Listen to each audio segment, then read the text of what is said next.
Hello everyone, कैसे हैं आप सब? आई होप बहुत अच्छे होंगे। आज हमारा नया chapter, the chapter is locomotion and movement. जैसा कि आप सब लोग जानते हैं कि इसके जस्ट पीछे हमने एक्सक्रीटरी सिस्टम कंप्लीट किया था। देख लेते हैं एवरीथिंग इज़ फाइन और नॉट, एंड देन उसके बाद हम लोग चैप्टर को स्टार्ट करते हैं। तो आइए चैप्टर स्टार्ट करते हैं। लोकोमोशन एंड मूवमेंट क्या है, आइए समझते हैं। Yes, first of all, movement is one of the significant feature of living beings. किसी भी जीवित ऑर्गेनिज्म का एक बहुत ही मुख्य, बहुत ही महत्वपूर्ण करेक्टर होता है मूवमेंट। अब मूवमेंट आप समझते हैं जैसे एक जगह से दूसरी जगह पे जाना, आपका हाथ जो मूव कर रहा है, दिस इज़ द मूवमेंट। आप चलते हैं, दिस इज़ द मूवमेंट, है ना। तो animals and plant exhibit a wide range of movement, चाहे एनिमल हो और चाहे वो प्लांट हो, दोनों मूवमेंट करते हैं। मैं लोकोमोशन की बात नहीं कर रहा हूँ, मूवमेंट की बात कर रहा हूँ। Streaming of protoplasm in unicellular organism like amoeba is a simple form of movement. आपका सेल है और उस सेल के अंदर जो आपका प्रोटोप्लाज्म भरा होता है, ये प्रोटोप्लाज्म भी जो स्ट्रीमिंग करता है, मीन टू से इस तरीके से कुछ स्ट्रीमिंग करता है, मूव करता है। This is the simple form. Yes, streaming of protoplasm is the simple form of movement. इस पॉइंट को मार्क कर लीजिएगा। तो प्रोटोप्लाज्म में, किसी यूनिसेलुलर ऑर्गेनिज्म में, जैसे अमीबा में जो स्ट्रीमिंग होती है प्रोटोप्लाज्म की, उसे हम सिंपल फॉर्म ऑफ मूवमेंट कह सकते हैं। Movement of cilia, flagella and tentacles are shown by many organisms. इसको मैं आपको समझा रहा हूँ, ध्यान से समझिए। आपने इस चीज़ को पढ़ा भी होगा और समझते भी हैं। अगर आप याद करें तो सीलिया की बात करें, फ्लैजेला की बात करें, है ना। तो ये जो सीलिया या फ्लैजेला है, ये कई ऑर्गेनिज्म के द्वारा यूज़ किया जाता है मूवमेंट के लिए। जैसे सीलिया, तो सीलिया आपने पैरामीशियम का नाम सुना होगा। पैरामीशियम में काफ़ी इंपॉर्टेंट रोल प्ले करता है। पैरामीशियम में आगे ज़रूर कहीं ना कहीं लिख रहा होगा, यस, पैरामीशियम, यस।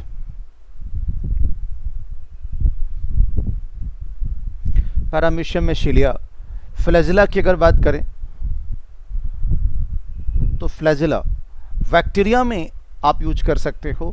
और यूग्लेना की बात आप करें, यूग्लेना में फ्लैजेला का मूवमेंट होता है, फ्लैजेला से मूवमेंट होता है। अब बात करें टेंटिकल्स की, आपने पढ़ा होगा हाइड्रा ओलाइगैक्टस, फाइलम सिलेंटेटा। यस, तो टेंटिकल्स की मदद से हाइड्रा मूवमेंट करता है, काफ़ी तेज़ मूवमेंट करता है टेंटिकल्स की मदद से। टेंटिकल्स की मदद से ना कि मूवमेंट करता है, वो शिकार को कैप्चर भी करता है टेंटिकल्स की मदद से, है ना। तो yes, cilia, flagella and tentacles are shown by many organism.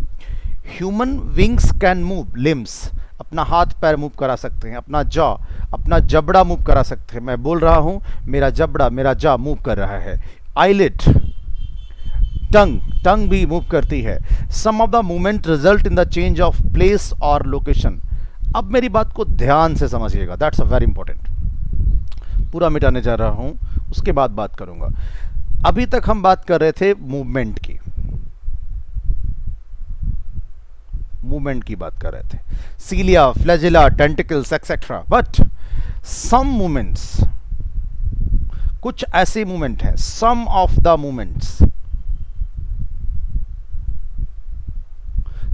Movement results इन,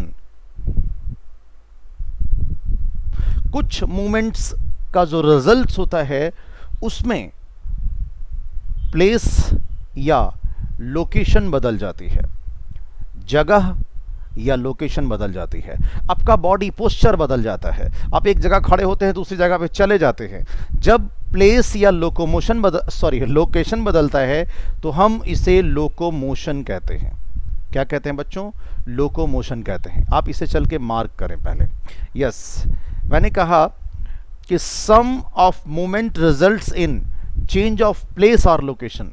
जब भी कभी प्लेस बदलता है, जगह बदलती है, लोकेशन बदलता है, such voluntary movement are known as locomotion. इस प्रकार के मूवमेंट को हम क्या बोलते हैं? लोकोमोशन बोलते हैं। ठीक है, वॉकिंग जब हम करते हैं, रनिंग हम करते हैं, क्लाइंबिंग हम करते हैं या फ्लाइंग करते हैं, तो वॉकिंग, रनिंग, फ्लाइंग, कुछ भी आप कर लीजिए, this is all included in, सब के सब क्या कहलाते हैं? Locomotory movement. क्या कहलाता है? Locomotory movement. ठीक है, नोट कर लीजिएगा इस बात को। वॉकिंग, रनिंग, क्लाइंबिंग, सब में जगह बदल रही है। जब आप वॉक करते हैं तो एक जगह से दूसरी जगह पे चले जाते हैं, आप रनिंग करते हैं तब भी ऐसा ही होता है। तो यस, नेक्स्ट आइए, मार्क करेंगे, बहुत ही इंपॉर्टेंट पॉइंट है।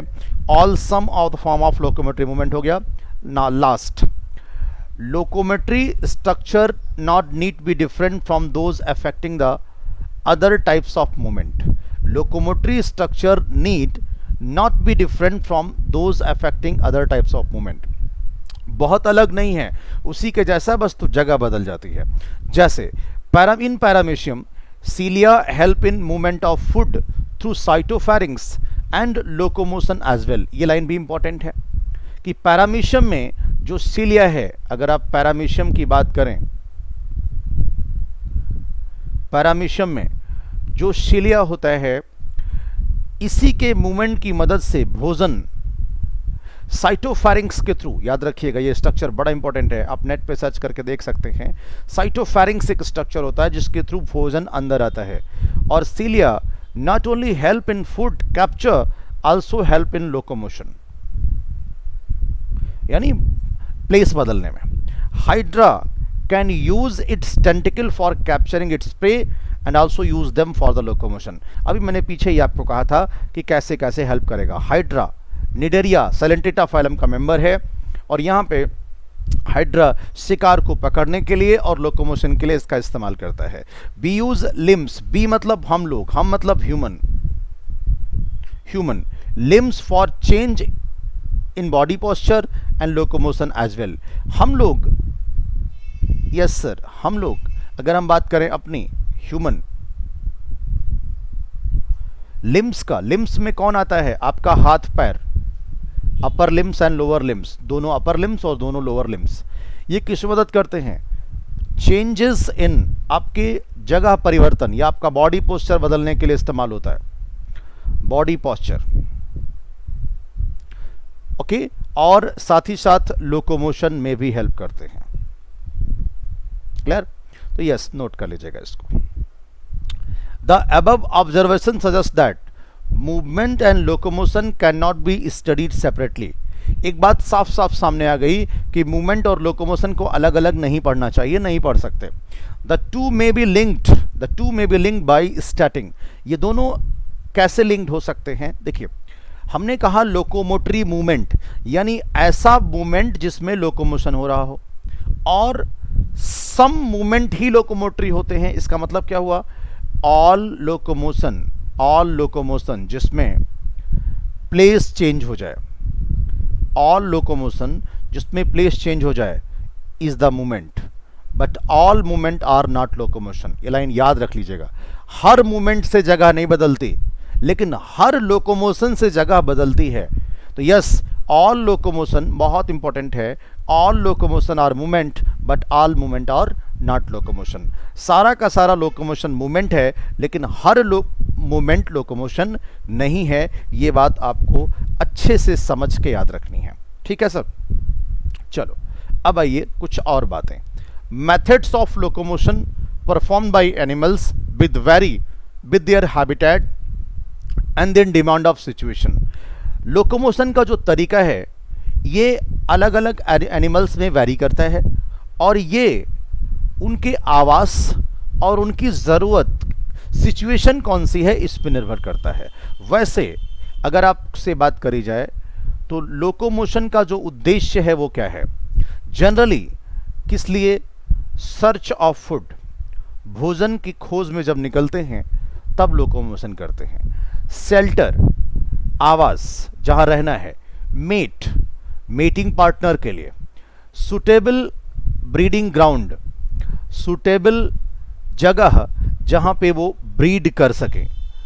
Yes, favourable climatic conditions, favourable climatic condition, ऐसी जगह पे जहाँ वो पर्याप्त अच्छे से मतलब सुटेबली इजिली रह पाएँ। और लास्ट एक और लिए भी करते हैं, इस्केप फ्रॉम प्रीडेटर, जो उसको मार के खाने आ रहा है उससे बचने के लिए लोकोमोशन करते हैं। तो लोकोमोशन इज जनरली फॉर, किस लिए? भोजन के लिए, शेल्टर के लिए, मेट के लिए, मेटिंग पार्टनर के लिए, सुटेबल ब्रीडिंग ग्राउंड्स होना चाहिए जो अच्छा हो, जहाँ पे ब्रीड करके पर्याप्त रह सके female partner easily, favourable climatic conditions के लिए, और एस्केप फ्रॉम एनिमी, या शत्रुओं से बचने के लिए या प्रेडेटर से बचने के लिए लोकोमोशन किया जाता है। कोई भी भाग लेता है, इसमें कोई कहने वाली बात थोड़ी ना है। Next is the types of movement. Cells of human body exhibit 3 main types of movement. Human body की जो सेल्स हैं स्पेशली, वो 3 प्रकार के मूवमेंट करती हैं। One is the amoeboid, second is the ciliary, and third is the muscular. Human body में बात कर रहा हूं, इसको अलग कर लीजिएगा। ये अलग से मैंने पीछे का पॉइंट लिख दिया था, इसको पहले ही कर दे रहा हूं कि ये अलग कर लीजिएगा। फ्लैजेलर मूवमेंट को यहां मैंने सिर्फ बस लिख रखा है कुछ बताने के लिए।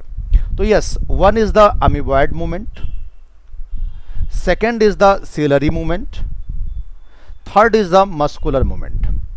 पीछे से पढ़ के थोड़ा बहुत आए हैं, उन पॉइंट के सहारे थोड़ा और अच्छा समझ पाएंगे। Yes, first of all amoeboid movement, ठीक है, कौन सा? Amoeboid movement. देखिए, अमीबॉयड मूवमेंट जो होता है ये स्यूडोपोडिया के द्वारा होता है। मैं ह्यूमन बॉडी की बात कर रहा हूं, यहां पर अमीबा नहीं लिखूंगा। ह्यूमन बॉडी में ब्लड में आपको मैक्रोफाजेस मिलते हैं और डब्ल्यूबीसी मिलती हैं, जिनका दूसरा नाम है ल्यूकोसाइट्स। और हमारे पास साइटोस्केलेटन एलिमेंट्स हैं, प्रोटीनेसिस स्ट्रक्चर होते हैं, साइटोस्केलेटन के फिलामेंट्स भी होते हैं जो इसी के अंदर पाए जाते हैं। साइटोस्केलेटन एलिमेंट किसी भी सेल में आपको मिल जाएंगे। तो यस, अमीबॉयड मूवमेंट जो होता है ये मैक्रोफेजेस अमीबॉयड मूवमेंट करते हैं, डब्ल्यूबीसी अमीबॉयड मूवमेंट करते हैं, और साइटोस्केलेटन एलिमेंट भी अमीबॉयड मूवमेंट करते हैं। अमीबॉयड मूवमेंट हमेशा स्यूडोपोडिया की मदद से होता है। जैसे मान लीजिए ये एक सेल है, तो इस प्रकार का ये आपका हो गया, तो ये जो स्ट्रक्चर बनता है दिस इज द स्यूडोपोडिया। समझ पा रहे ना? अगला है मस्कुलर मूवमेंट। बाई मसल्स होता है, हम लोग मूवमेंट करते हैं जब लिम्स का, मैं हाथ चला रहा हूं, ऐसे ऐसे मूव कर रहा हूं, this is the muscular movement. कौन सा मूवमेंट है ये? Muscular movement. इसमें देख लो मैं दिख भी रहा हूं या नहीं? यस, तो ये जो हाथ आपके सामने कर रहा हूं, जो आपको दिख रहा होगा, ये मूव कर रहा हूं मैं, ऊपर नीचे कर रहा हूं, दिस इज ड्यू टू, किसकी वजह से है ये? मस्कुलर मूवमेंट की वजह से। किसके साथ है? मस्कुलर मूवमेंट के साथ। तीसरा, सीलरी मूवमेंट। हमारे ट्रैकिया में कोई डस्ट पार्टिकल जब चला जाता है, हमारी ट्रैकिया मान लीजिए है, और उसमें कोई डस्ट पार्टिकल चला जाता है, तो उस डस्ट पार्टिकल को यहाँ पे जो सीलिया होते हैं, अब उतना डिटेल में रहा नहीं, एनसीईआरटी ने उतना डिटेल में बात करी नहीं कभी, इसलिए हमने ब्रीदिंग में इतना बात करा नहीं आपसे, लेकिन यहाँ पे सीलिया होता है, और ये सीलिया एक साथ एक्शन करके उस डस्ट पार्टिकल को बाहर निकाल देता है। तो ट्रैकिया में सीलिया होता है जो आए हुए डस्ट पार्टिकल को निकाल के बाहर कर देता है। फैलोपियन ट्यूब में भी सीलिया पाया जाता है जो ओबम के मूवमेंट में हेल्प करता है। तो मैंने आपको समझा सब दिया, अब आइए पढ़ के दिखाता हूं। यस, मार्क करिएगा फटाफट। Some specialized cell in our body that is macrophages या ल्यूकोसाइट्स, इसको आप डब्ल्यूबीसी भी कह सकते हैं, in blood exhibited amoeboid movement। पहला पॉइंट हो गया। It is affected by pseudopodia formed by the streaming of protoplasm. मैंने आपसे पहले भी कहा था कि streaming of protoplasm is the amoeboid movement, पीछे भी आपसे ये बात मैं बता के आया हूं। और ये स्यूडोपोडिया का जो फॉर्मेशन होता है कहीं भी हो, ये अफेक्टेड होता है प्रोटोप्लाज्म के मूवमेंट से। एक बात और याद रखिएगा, मैं मैक्रोफेजेस की बात कर रहा हूं, ल्यूकोसाइट्स की बात कर रहा हूं ब्लड में। स्यूडोपोडिया का फॉर्मेशन स्टीमिंग ऑफ प्रोटोप्लाज्म से अफेक्टेड होता है। जैसे आप कहें सर मैक्रोफेजेस में आप बात कर रहे हो अमीबा की, ना ना ना, ऐसी बात नहीं कर रहा हूं। मैक्रोफेजेस में जो आप स्यूडोपोडिया की बात कर रहे हो ना, स्यूडोपोडिया की मदद से जो आप मूवमेंट करा रहे हो, आप पूछोगे सर स्यूडोपोडिया में चेंजेस कैसे आता है, ये मूवमेंट कैसे होगा? तो स्यूडोपोडिया में जो सेल्स हैं मैक्रोफेजेस, इसमें स्ट्रीमिंग ऑफ प्रोटोप्लाज्म होगा, और स्ट्रीमिंग ऑफ प्रोटोप्लाज्म में चेंजेस की वजह से, स्ट्रीमिंग की वजह से शीरोपोडिया का फॉर्मेशन होगा, ठीक वैसे ही जैसे अमीबा में होता था। समझ पा रहे हो ना? इसलिए इस मूवमेंट को अमीबॉयड मूवमेंट कहते हैं, क्योंकि अमीबा में भी शीरोपोडिया की मदद से होता था, यहां भी शीरोपोडिया की मदद से होता है। साइटोस्केलेटल फिलामेंट सेल्स में, साइटोलॉजी में पढ़ाया था मैंने, जिसे माइक्रोफिलामेंट कहते हैं, ये भी अमीबॉयड मूवमेंट इन्वॉल्व करते हैं, मतलब are also involve amoeboid movement. तो 3 एग्जाम्पल हुआ, मैक्रोफोजेस पीछे लिख के आया हूं, WBC, और तीसरा कौन, माइक्रोफिलामेंट। ये 3 कौन सा मूवमेंट करते हैं, अमीबॉयड मूवमेंट। ये होता कैसे है, streaming in protoplasm. That's a very very important point, कुछ भी छोड़ना नहीं है, वैसे ही जैसे अमीबा में होता था ठीक वैसे ही हो रहा है। नेक्स्ट, अगला, ciliary movement. Ciliary movement occurs in most of the internal tubular organ lined by ciliated epithelium. Internal tubular organ किससे लाइंड होगा, कैसा एपिथेलियम होगा ये,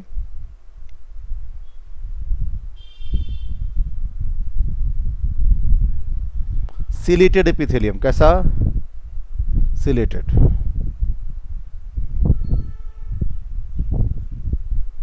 सीलेटेड एपिथेलियम, समझ पा रहे ना?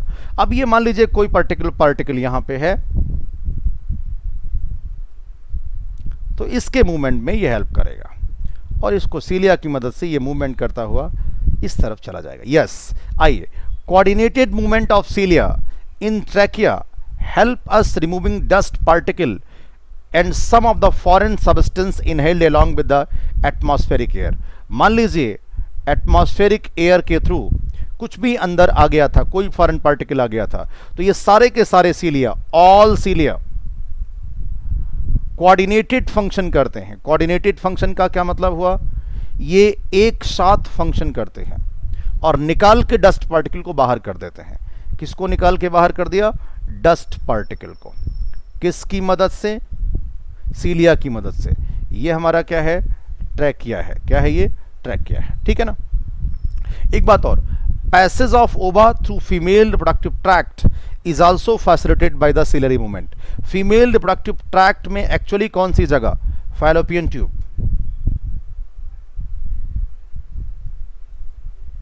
फैलोपियन ट्यूब, दूसरा नाम इसका ओविडक्ट। अगर नहीं याद आ रहा है तो गलत बात है, याद होना चाहिए, ओविडक्ट। तो यस, 2 जगह आपको मिलेगा सीलिया, और सीलरी मूवमेंट आपको 2 जगह दिखेगा, one is the trachea and second is the fallopian tube. Yes, ये सवाल इंपॉर्टेंट है, ट्रैकिया में आपको सीलिया मिलेगा और फैलोपियन ट्यूब में आपको सीलिया मिलेगा।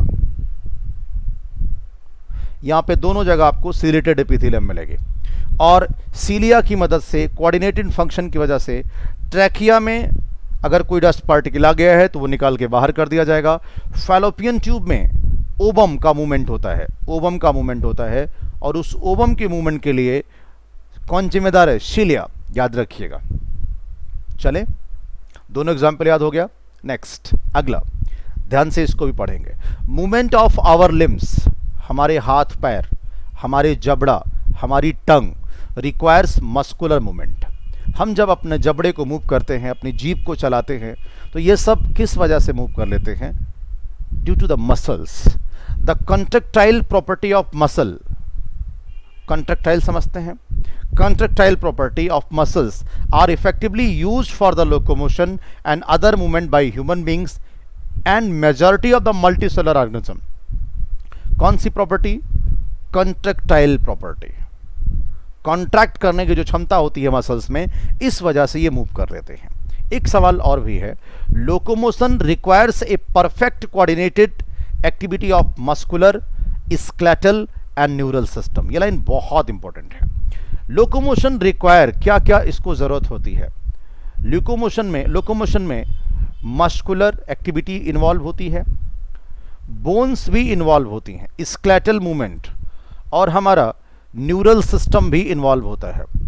न्यूरल सिस्टम के बिना हम सीधे खड़े होकर चल नहीं सकते, समझ पा रहे ना?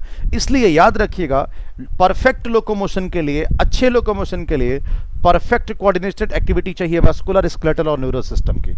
इन this chapter you will learn about the types of muscle. इस चैप्टर में आप पढ़ेंगे टाइप्स ऑफ मसल, उनका structure, mechanism of their contraction और important aspect of skeletal system. इस चैप्टर में हमें पढ़ना है मसल्स कितने प्रकार की होती हैं, स्ट्रक्चर उनका क्या होता है, मैकेनिज्म उनके कॉन्ट्रैक्शन का पढ़ना है और स्केलेटल सिस्टम के एस्पेक्ट पढ़ने हैं। लेकिन उसके पहले आपने पढ़ा amoeboid movement, ciliary movement, muscular movement कहाँ होता है, और आपको कुछ बात ज़रूर समझ में आई होगी। फ्लैजलर मूवमेंट मैं आपको पहले भी पढ़ा के आया था, और यहाँ भी मैंने आपको दिखा दिया कि वाटर करंट स्पॉन्जेस के लिए फ्लैजलर मूवमेंट, क्वेनोसाइट्स याद आया, और यूग्लेना। स्पॉन्जेस पॉरीफेरा की कौन सी सेल्स अगर खत्म हो जाए तो स्पॉन्ज मर जाएगा, सेल्स इज द क्वेनोसाइट्स। कौन सी? क्वेनोसाइट्स। अगर क्वेनोसाइट्स, CHONOCYTS, क्वेनोसाइट्स अगर खत्म हो जाएं तो स्पॉन्जेस मर जाएगा, क्योंकि उसको भोजन नहीं मिल पाएगा। ठीक है, चलिए नेक्स्ट आइए, नेक्स्ट पार्ट इज मसल्स। ठीक है, मसल्स की बात करने चल रहे हैं। तो you have studied in the chapter number 8 cilia and flagella, ये आप ऑलरेडी पढ़ के आए हैं। Are outgrowth of cell membrane, सवाल ये भी याद कर लीजिएगा, cilia and flagella is the outgrowth of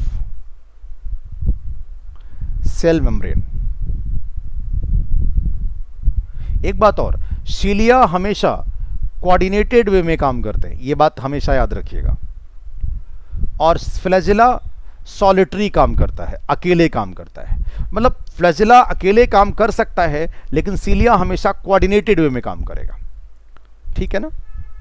चलो अब बात करते हैं फ्लैजिलर मूवमेंट की। यही छूट गया था तो मैंने इसी को उठा के वहां पे लिख दिया था पहले ही।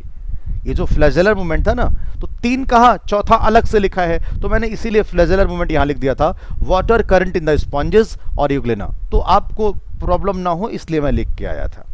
चलो वापस आइए। तो flagellar movement help in the swimming of spermatozoa, that's a very important. जो ह्यूमन की बॉडी में, ह्यूमन फीमेल की बॉडी में स्पर्मेटोजोआ जब आता है, यानी कि स्पर्म जब आता है, तो स्पर्म में भी फ्लैजिला होता है, टेल जिसे आप बोलते हैं, स्पर्म मूव करता है। Maintenance of water current in the canal system of sponges. Sponge आपने पढ़ा होगा, नहीं पढ़ा होगा तो एनिमल किंगडम पढ़िएगा। इसमें जो कैनाल सिस्टम होता है, फ्लैजिला के थ्रू ही पानी जाता है अंदर। तो flagellar movement help in the swimming of spermatozoa, पहला पॉइंट इंपॉर्टेंट है। दूसरा, maintenance of the water current in the canal system. जो कैनाल सिस्टम होता है वहाँ पे water current maintain, water current के थ्रू ही पानी और भोजन दोनों पहुँचता है। And locomotion of protozoan in euglena.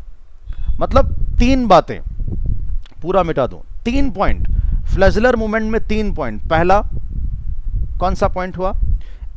Spermatozoa के स्विमिंग में मदद करेगा। दूसरा क्या है? स्पॉन्जेस में कैनाल सिस्टम को मेंटेन करने का काम करेगा। कौन? Flagellar movement. और तीसरा हमारा है यूग्लेना में लोकोमोशन का काम करेगा। यूग्लेना में 2 फ्लैजिला होता है, 2 फ्लैजिला होते हैं, एक शॉर्ट होता है और एक लॉन्ग होता है। ये बायोलॉजिकल क्लासिफिकेशन चैप्टर का पॉइंट है जो यहाँ मैं आपके लिए लेके आया हूँ। तो 4 प्रकार के मूवमेंट हुए। एनसीईआरटी ने 3 ही कहा है तो 3 ही बोलना, फ्लैजिलर जब कहेंगे तब बताना। ठीक है, अब बात आती है मसल्स की। मसल्स, इस चैप्टर में हमें मसल का स्ट्रक्चर, मसल की प्रॉपर्टी, मसल के प्रकार, सब कुछ पढ़ना है। मतलब मसल का कॉन्ट्रैक्शन, यस। तो muscles is specialized tissue of mesodermal origin, ये मार्क कर लीजिएगा। मसल्स की जो ओरिजिन है ये मेसोडर्मल टिश्यू से होती है, नोट कर लीजिएगा। मेसोडर्मल टिश्यू से इनकी ओरिजिन होती है। अबाउट 40 से 50% of body weight of human adult is contributed bye muscles. अगर हम मसल्स की बात करें तो 40 से 50% जो शरीर का वजन है, बॉडी का जो वेट है, ये मसल्स की वजह से आता है। आप ये पॉइंट भी नोट करें, मसल्स की वजह से 40 से 50% वजन शरीर का, ह्यूमन का, इसी के आधार पे होता है। They have special property. Muscles के पास एक्साइटेबिलिटी की प्रॉपर्टी होती है, कॉन्ट्रैक्टिलिटी की प्रॉपर्टी होती है, एक्सटेंसिबिलिटी की प्रॉपर्टी होती है और इलास्टिसिटी की प्रॉपर्टी होती है। एक्सटेंशन हो सकता है, खिंच सकती है। इलास्टिसिटी एक बार खिंच जाएगी वापस अपनी अवस्था पे आ सकती है। कॉन्ट्रैक्टाइल कॉन्ट्रैक्शन की क्षमता होती है, जब नर्व का या किसी सीएनएस का कोई मैसेज पहुंचेगा तो एक्साइट हो सकती है और उस हिसाब से काम कर सकती है। तो एक्साइटेबिलिटी, कॉन्ट्रैक्टिबिलिटी या कॉन्ट्रैक्टिलिटी बोलते हैं, या एक्सटेंसिबिलिटी और इलास्टिसिटी, ई सी ई ई, यानी कि ट्रिपल ई सी, मतलब elasticity, excitability, extensibility, elasticity, extensibility, excitability and contractility. 4 point है, याद रखिएगा, बहुत इंपॉर्टेंट है। Triple E C, muscles have classified using different criteria. Muscles को क्लासिफिकेशन कई डिफरेंट क्राइटेरिया को रख के किया गया है, जैसे नेमली लोकेशन, उनका अपीयरेंस और nature of regulation of their activity, कि क्या वो काम करते हैं, उनके कहाँ पाए जाते हैं, इस आधार पे उनका अपीयरेंस कैसा है और नेचर ऑफ रेगुलेशन क्या है, इन आधार पे, based on their location. That is very important. कहाँ पाए जाते हैं इस आधार पे 3 types of muscles are there.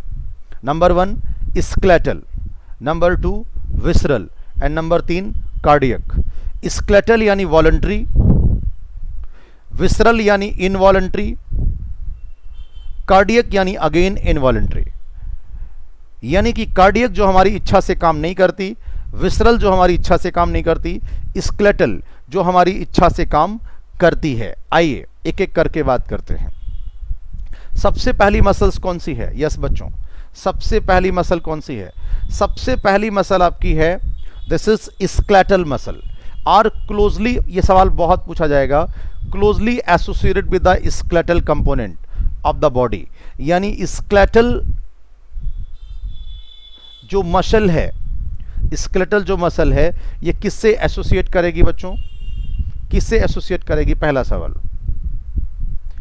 Skeletal muscle associated with the skeletal component. आप स्केलेटल कंपोनेंट के साथ आप बोन को जोड़ सकते हो, ठीक है ना? यस। एक खास बात और, दे हैव स्ट्राइप्ड अपीयरेंस, इनमें स्ट्रिएशन मिलेगा। ये सवाल आगे आगे आपको दिखा दूंगा मैं। दे हैव स्ट्राइप्ड अपीयरेंस, इनकी जो मसल्स होती है ना, अब ऐसे बनाना ठीक नहीं है क्योंकि शेप किसी और का बन जाएगा तो आप सवाल गलत करके आ जाओगे। चलिए मैं अभी आगे डायग्राम में आपको दिखा दूंगा। Striped appearance under the microscope, microscope से देखेंगे तो आपको स्ट्राइप्ड डार्क लाइट बैंड मिलता है, आपको दिखा दूंगा आगे। स्ट्राइप्ड अपीयरेंस होता है, इसलिए इस प्रकार की मसल को हम स्ट्रिएटेड मसल कहते हैं। क्या बोलते हैं? स्ट्रिएटेड मसल कहते हैं। आइए दिखाई देता हूं। ये देखिए, यहां पे धारियां आपको दिख रही होंगी,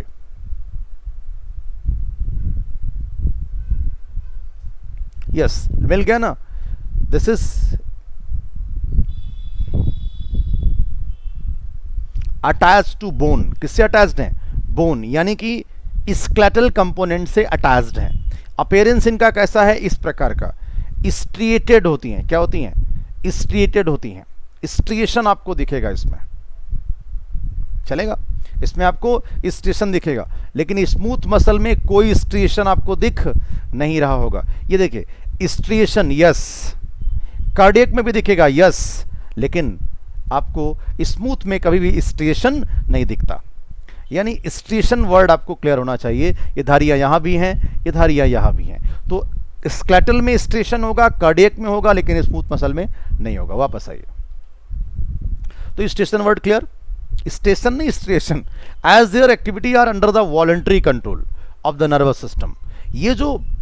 ये एक्चुअल में हमारी इच्छा के अनुसार कॉन्ट्रैक्ट करती हैं। जब हम चाहते हैं तब कंट्रोल करती हैं, तब कॉन्ट्रैक्ट कर सकते हैं आप, तो वॉलंटरी कंट्रोल होगा। इसीलिए इन मसल्स को हम वॉलंटरी मसल कहते हैं। Yes, known as voluntary muscle. तो पहला पॉइंट, बोन से जुड़ी होती हैं। दूसरा पॉइंट, इनमें स्ट्रिएशन होता है। तीसरा पॉइंट, वॉलंटरी मसल हैं। चौथा point, primarily involve in locomotory action and changes of body posture. ये लोकोमोशन में इन्वॉल्व होंगी और इस वजह से बॉडी का पोस्चर चेंज हो जाएगा, changes of body posture.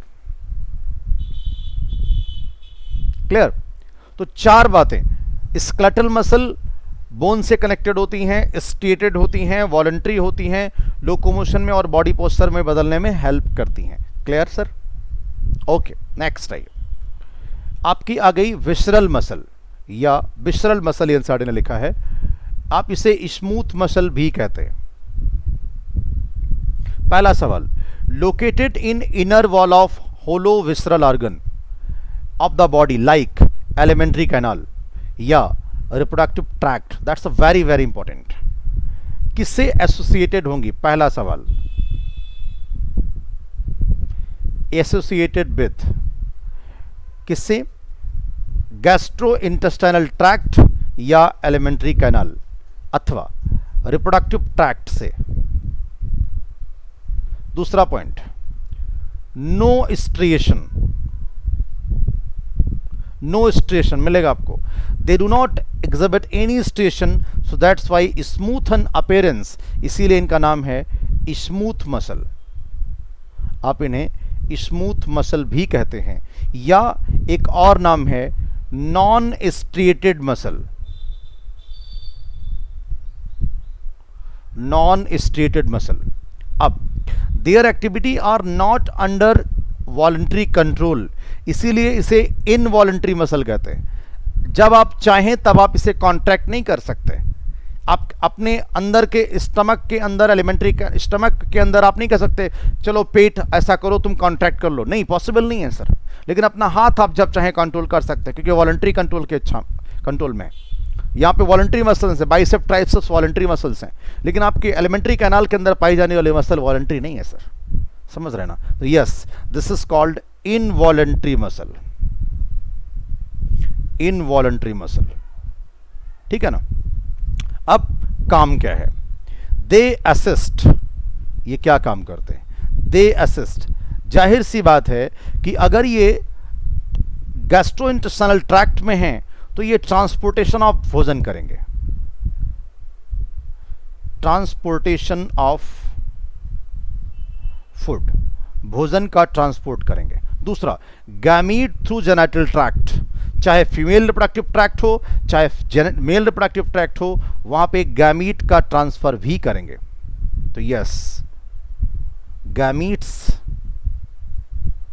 Through genital tract, genital tract में मूवमेंट के लिए भी अहम रोल प्ले करते हैं। दोनों पॉइंट हो गया।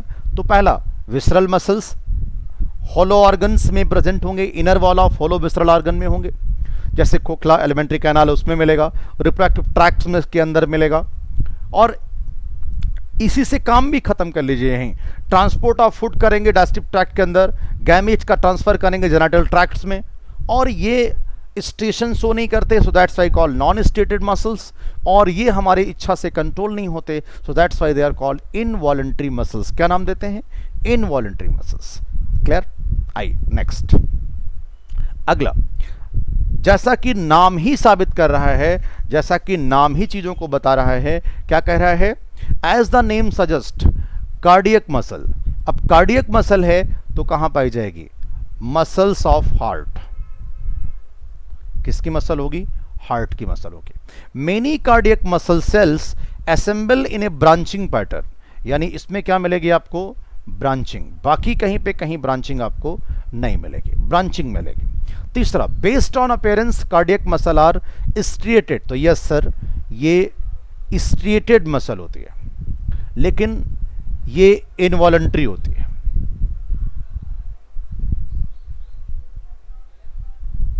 कैसी है सर? इनवॉलंटरी। तो स्ट्रिएटेड है लेकिन इनवॉलंटरी है। क्लियर? यानी इनका जो काम है, इनका जो फंक्शन है, वो हमारे कंट्रोल में नहीं है।